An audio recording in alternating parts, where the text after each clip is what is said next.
We take you up north now, where the Municipal Chief Executive Officer of the Nanumaba North, Abdullahi Yaqub, says the Assembly will push for the procurement of furniture for schools located in rural communities to give children a decent education. He stated that the Ministry of Education had already requested an update on the matter, assuring that the Assembly will follow up for the procurement to be done.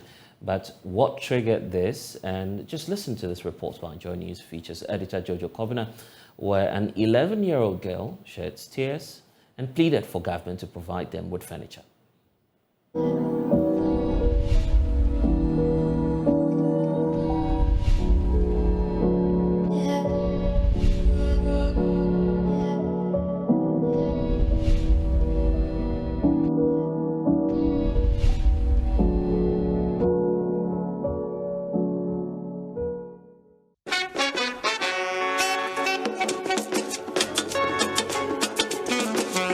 Children slumming on the bare, dirty floor in the name of education is common in many rural communities across the country. The pupils improvise by squatting, lying on their bellies or assuming weird positions on the floor just to get an education.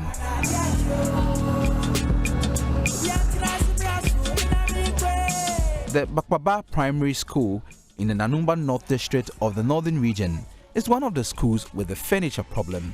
About 6 classes sit on the bare floor to study. For many years, the nursery, kindergarten, all the way to primary 5 do not have furniture. The problem is bigger in the Northern Region. About 213,252 children are without furniture, and that is according to the Africa Education Watch. Children show up to school in clean uniforms but get dirty in less than 30 minutes upon arrival. Odanjo Gifty is a primary 5 pupil. To get access to a desk, she comes to school very early in the morning. The furniture situation here is based on a first-come, first-served basis, but she is not happy losing hours of sleep because of furniture. Gifty found a way to avoid lying on the floor to write, but she's not happy that her colleagues lie on their bellies to write. Government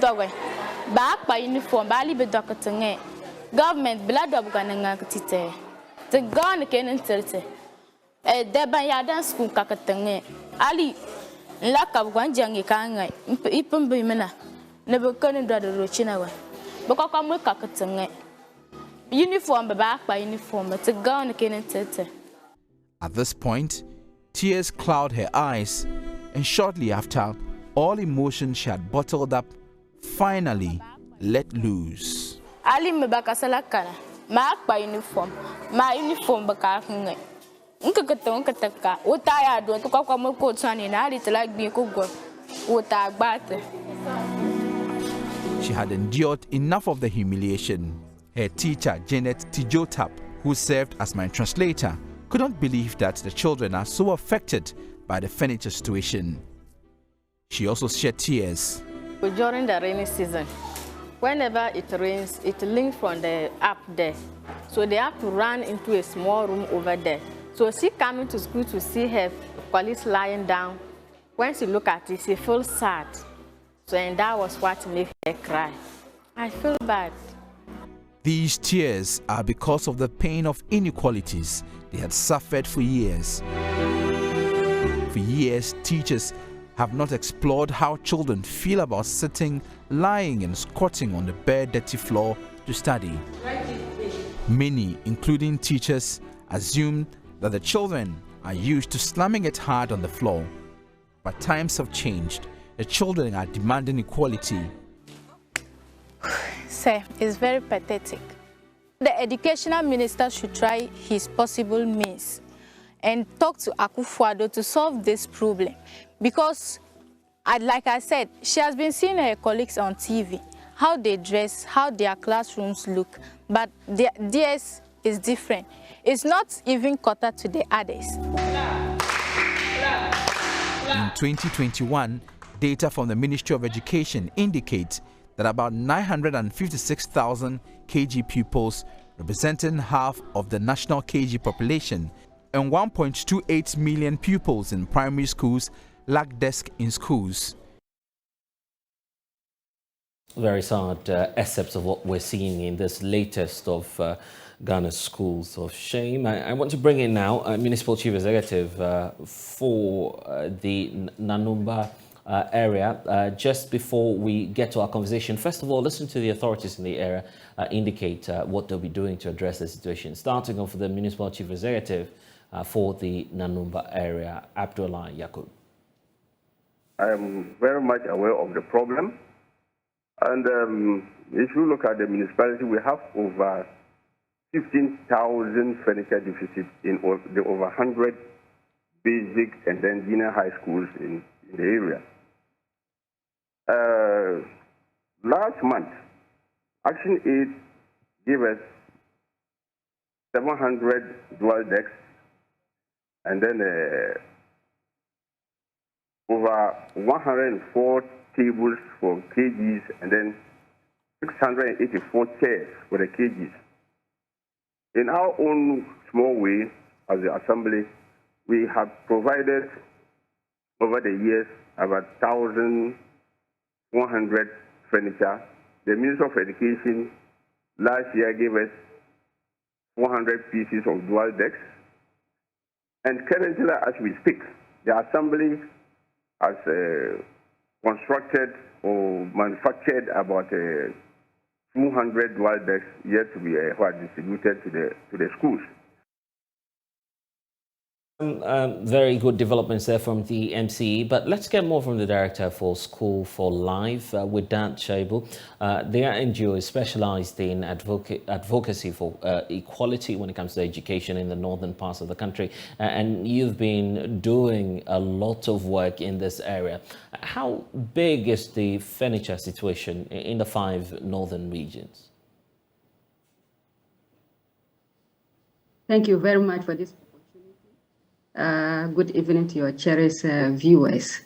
In fact, the furniture deficit situation is a huge problem across the 5 regions in northern Ghana where we work.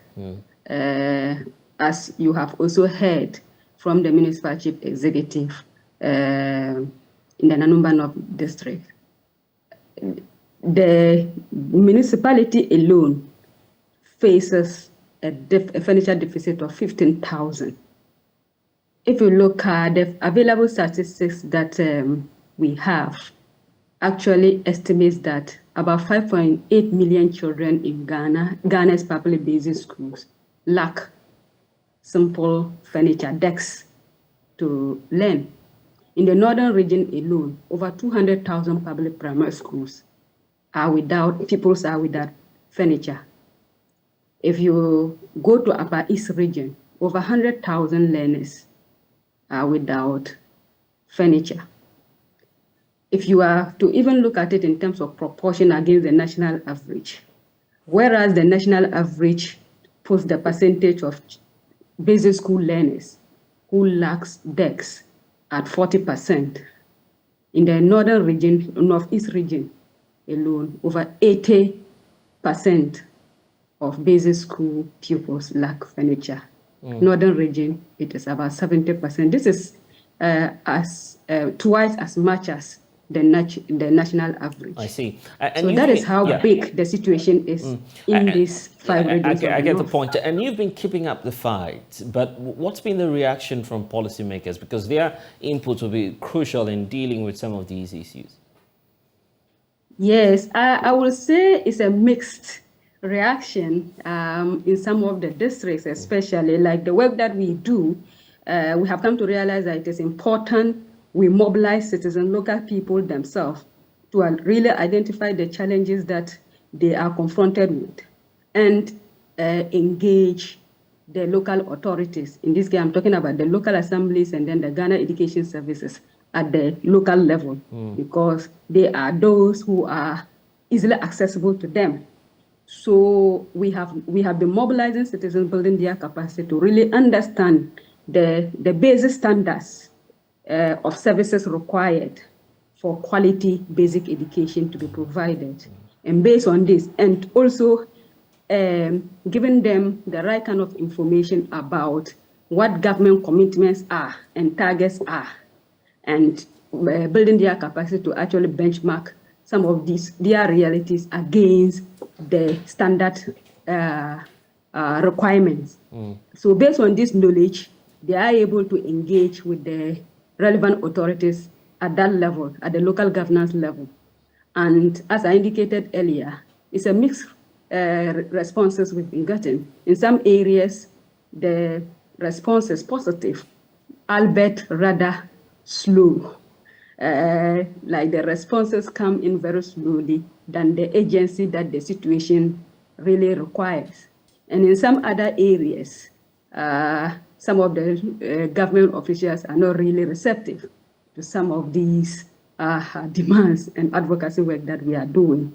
But I would say that there's some successes, especially if you have, as the municipal chief executive in Nanumaba North has indicated, as we have been engaging, we've been getting these assurances that they are putting in steps to really deal with some of the, we know the enormity of the situation, but we cannot just throw our arms in despair and look at it. We need to tackle them step by step, maybe gradually. If we were really tackling them, maybe the situation wouldn't have been compounded as it is now. But at least we are getting these assurances from some of them, but it's a work in progress. You know, the advocacy work will not just achieve results overnight.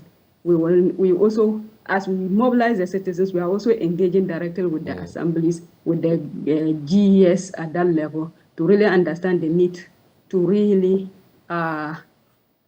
be responsive to some of the demands that are being made.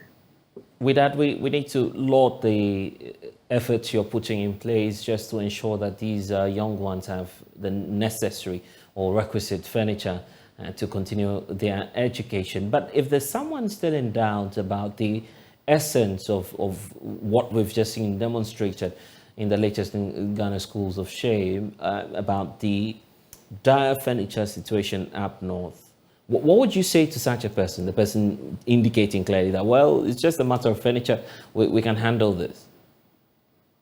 No, I mean, the situation is far greater than we are looking at. Maybe that person would have actually been oversimplifying the enormity of the situation, because or the gravity of it. As you can see in the video, the dire situation that children have to be confronted with has actually brought a girl, an 11-year girl, to tears, because they feel it and they know this is not the situation, this is not the circumstances or the environment that we should be in, but they are compelled to. And it is not surprising then that a lot of children are not really motivated.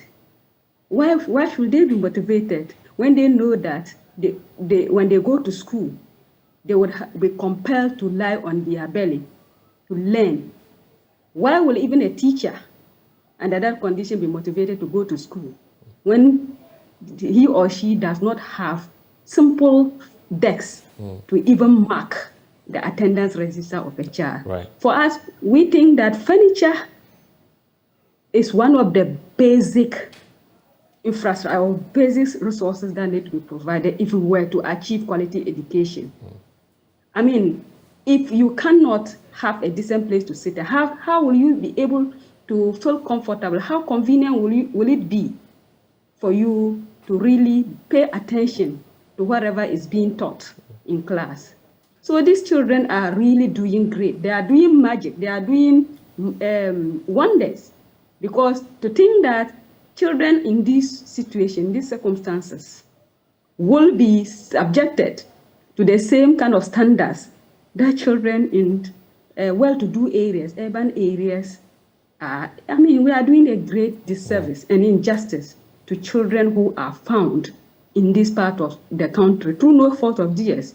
Nobody asks, to be born into those circumstances. But it doesn't also mean that when you are born into a household that is poor, into a geographical area that is underserved, then you are doomed for life. That is, I mean, the essence of governance is to provide resources equitable to ensure that regardless of your situation, you are able to access the basic services required to access basic education. And basic education, as we all know, is by right. Is by right. Our constitution guarantees that every child, every Ghanaian child, should have access to basic education. And we have even gone further to develop a policy that makes basic education compulsory. But yet, we are not putting in place the needed resources and facilities that will enable children to really feel comfortable when accessing what is supposed to be their basic fundamental human right. So I think that as a country, we really need to step up. We need to really wake up and realize that, yes, we know services and issues, the situation, the services and the issues are competing for resources. But we have also agreed that education is one of the basic products that we have to, provide to children. And it is important that we really live up to the very tenets of our laws, of our policies, rather than paying lip services to these things. Resources will always be limited, but for me and for us as an organization, we think that it is important for us to prioritize, because it's all about priority. If we really recognize that basic education, and basic education in the rural areas for that matter, is equally important, we'll really be paying, prioritizing and paying attention to those schools. Okay. With that, grateful. I see how passionate you are. Times ahead will be better indeed. That's all we all hope for. Thanks for joining us.